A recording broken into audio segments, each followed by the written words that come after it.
Well, joined now by Nick Buckley, an award-winning charity boss who's helped thousands of disadvantaged youngsters and who was fired after writing a blog in which he questioned Black Lives Matter and the campaign they were mounting. He was subsequently reinstated. We'll talk about that. And here with me in the studio, the presenter of Free Speech Nation, GBNews' very own Andrew Doyle. Gentlemen, a very good evening to both of you. Andrew, if I can start with you.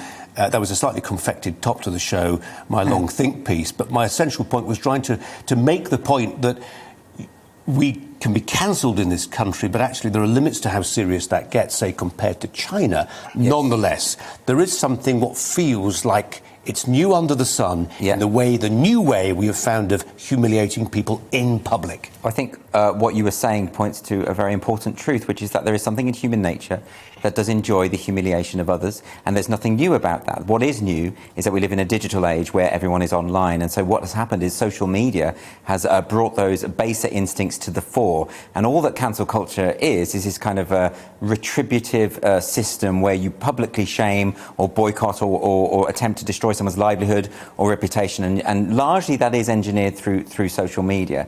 And I think it's often misunderstood as people just criticising those in power. Actually, the people who get affected by cancel culture the most are those who are not in power, people who aren't famous, people who have no resources to protect themselves, the money to protect themselves, and they are thrown out for the wolves online. And it's not a pleasant experience, but as you say, it is possible to ride it out and get beyond it and move beyond it. It isn't for life. No, we'll talk to Nick Buckley about how he managed to pull that off. But just on the point about the locality and the reach of modern-day cancel culture, as you say, it's as old as the hills. Yeah. You can go back to the Colosseum and people being tortured for public entertainment, how gruesome. But actually you were limited, your humiliation, and worse, was limited to the capacity of the Colosseum. Now, it's everywhere and forever. And it's slightly worse in a way because in terms of the punishments of the past, typically it would be a crime that you committed or something like that. The problem, and one of the key features of modern-day cancel culture in the digital age is that On often to process. They bypass any due process at all. They are judge and jury, but also it's over typically very innocuous things. It can be just an unfashionable opinion. It can be something you've done inadvertently. And that's the sort of key difference. And often people are dragged through. I mean, take someone like Tim Hunt, the Nobel Prize-winning biochemist. Now, he told a joke which was then misrepresented by a journalist for whatever reasons. I don't know what her reasons could possibly be. Misrepresented online. By the time he'd got home, he'd lost his fellowship and everyone was attacking him online. But it was just a joke. It was completely innocuous. And it just goes to show that these things can escalate because of the global reach of social media. And because it doesn't need to be true. It just satiates that kind of collective bloodlust of the online mob. Let's turn to Nick Buckley then to get his sense of how that chimes for him on a personal level. And Nick, I read your blog, the blog that got you into trouble. It's less than 600 words, and it's clearly written from a place that's rooted in good faith, if I can put it that way, but people still chose to misconstrue it. We'll come to that blog in a moment, but let's just first turn the clock back. Early 2000s, you were at Manchester City Council, and then you set up Mancunian Way, this charity for homeless people. Tell us what the work you were doing there entailed, who you were helping. Yeah, so I'd spent 2 decades helping the most vulnerable people in Greater Manchester. And then the last 10 years, I took redundancy from the council and used that money to set a charity up to work mainly with young people to stop them getting involved in crime and antisocial behaviour. And then we set a partner project up looking at homelessness and rough sleeping in Manchester. And it all went really well. We probably won about 15 awards from government, from the police, from the councils. Everything was going really, really well. Yeah, and then what happened when you wrote this blog? So that was the height of Black Lives Matter last year, when we had violent demonstrations in London. And I'd not really heard of Black Lives Matter. I think I'd heard of it, but I didn't know what it was about. So I Googled it and I looked on their website, read what they had to say, and was quite surprised and thought to myself, this isn't an anti-racist organisation. This sounds like some sort of postmodern Marxist organisation. They want to defund the police. They want to get rid of the nuclear family.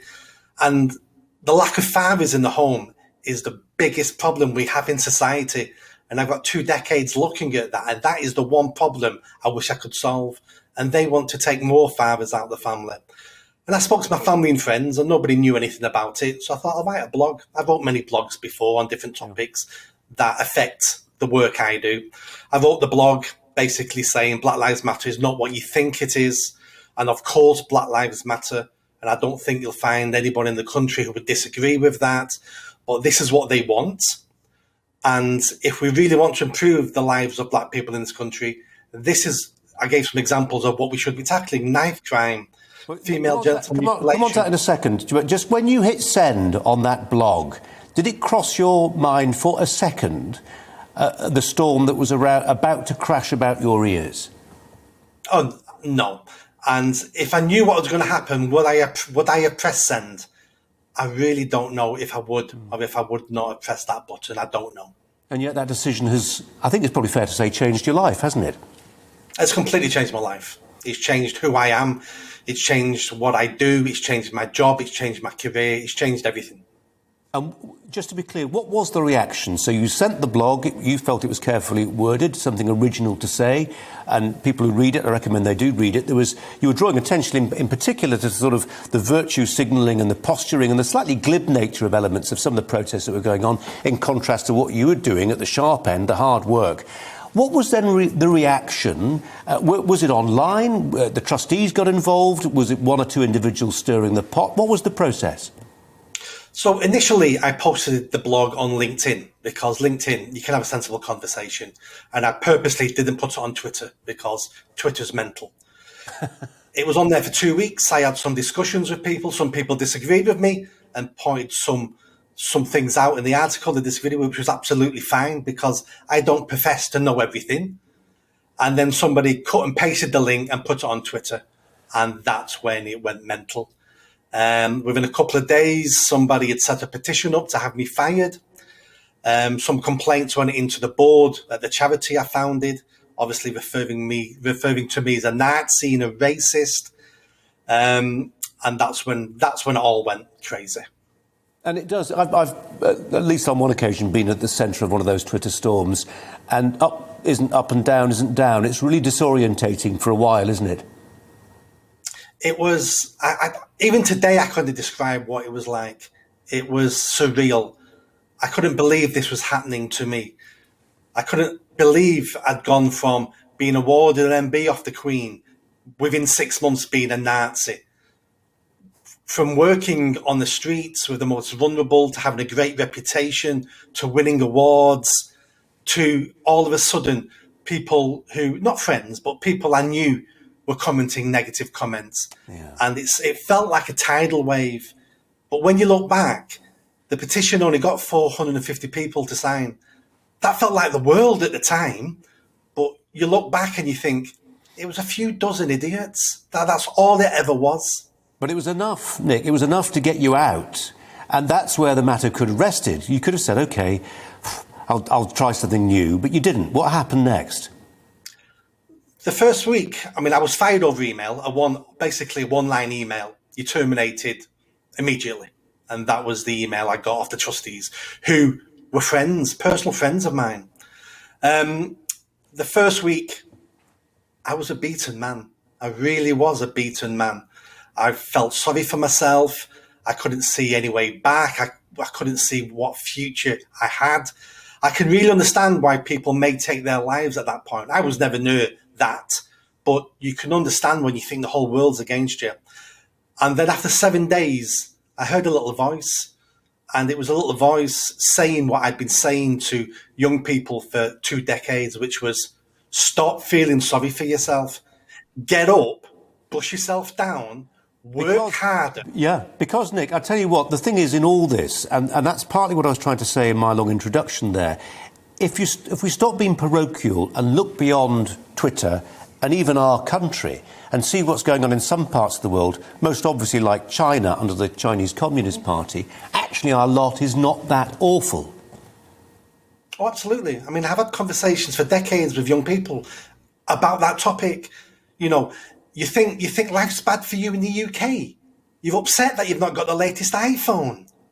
What are you moaning about? Because this country offers you opportunity after opportunity. And what my charity does is try to teach those young people how to spot those opportunities and how to take them. So, it's an amazing country we live in, but if you've not been trained to see the opportunities, then there's no point having those opportunities there. Nick, we were just talking, Andrew was talking about the necessity of process. And actually, I think I'm right in saying that at the end of the day, when a process that has been refined and honed over decades or centuries from the common law onwards, when you get the process, a logical, rational process involved, evidence being weighed and all the rest of it, maybe even the lawyers involved, things start to change. And that's what happened to you. Yes. So after 7 days, when I decided I'm not having this, I probably can't get my job back. I've probably ruined my reputation forever. But I'll tell you what, I'm going to tip this table upside down and let's see where the chips fall, and I'll make a decision after that. So I joined the Free Speech Union, and my whole success is really down to the Free Speech Union. They got me a solicitor because I couldn't afford one at the time. I had a little bit of savings, but I needed that to live on. So they got me a solicitor. He looked at the case, he looked at my contract, he looked at what I'd wrote and said, this looks an obvious breach of contract. So we wrote to the Board of Trustees. We basically said to them, no, this is wrong, and we're going to take you to court and we're going to sue you unless you resign, because you've not got any ground to stand on with this. And within 18 hours, the whole board resigned in disgrace. That's amazing. And are you back doing the same job you were before, Nick? So I came back to the charity as chief exec, but now I want to pursue some other stuff. So I've now resigned as chief exec and I've joined the board of trustees. Right. And when you look back on that whole experience, I just wonder what the takeaways are for you. I mean, obviously that sense that you, after a week, you decided to dig in and almost become slightly anarchic about the whole thing. I just wonder also to what extent you learned about who your true friends were and weren't. I don't think I learned that lesson. I think the lesson I took away from the whole thing was how easy it is for all of us to be cowards. How easy it is for all of us not to take our personal responsibility, for us to be allowed to be bullied, for us to make the wrong decisions that we know are wrong. These people knew me. They'd known me for 15 years. They knew my character. But for personal convenience and through fear, they chose cowardice. And that's what cancel culture and the online mobs are all around. It's pure bullying and it only works on cowards. And my answer to all this and to everyone watching is, don't be a coward. Do your best, but don't be a coward. But also accept, Nick, that if somebody tonight on another continent Googles your name, all this stuff, a disproportionate, grotesque reaction to what you'd actually said, it's all still there. You just have to put up with that. Yes, that's part of the negative side of the internet. Once it's on the internet, it's on the internet, and we have to live with that. There's no point being upset and crying over something that we have no power to change. And if somebody watching tonight maybe is currently, right now, mired in one of these storms, they feel they've said something, it's been taken out of context, they fear for their livelihoods, they don't want to rock the boat, maybe they've got a mortgage, they've got a family, they've got kids, what's the message to them? It's difficult because every situation is different. My general advice would be never, unless you're sorry, don't apologise. Because once you apologise, they smell blood and they'll go for you even harder. So don't apologise. Stand up for yourself, because if you're going to lose your job, you're going to lose your job. But lose your job like a man, stood up, shoulders back.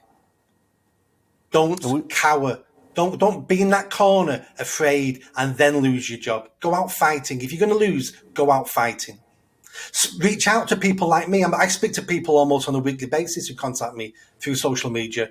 I'm happy to do a Zoom call with anybody who gets in contact with me if you need help and advice and guidance. But most of all, join the Free Speech Union.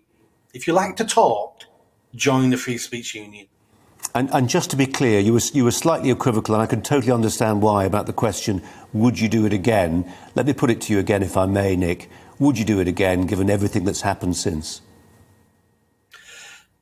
Yes. I have no regrets, and I've never believed in regrets. We are where we are. I'm now in the culture war.